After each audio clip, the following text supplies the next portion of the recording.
होइन, तपाईँको बाबाकै कारणले तपाईँको दाइ मेयर भएको बताउँछन्, अनि तपाईँको हालत फेरि यस्तो छ।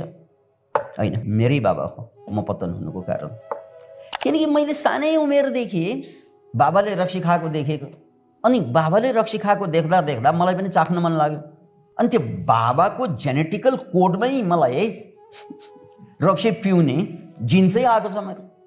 कसरी रक्षा नभन्नु? अब बुझ्नुपर्ने कुरा फेरि पनि अहिकै डायलग, दुनियाँमा तपाईँको चारैतिरको मान्छे बदनाम बेवकुफ गलत भएर तपाईँ खत्तम हुने होइन, र तपाईँको चारैतिरको मान्छे ठिक भएर तपाईँ ठिक हुने होइन।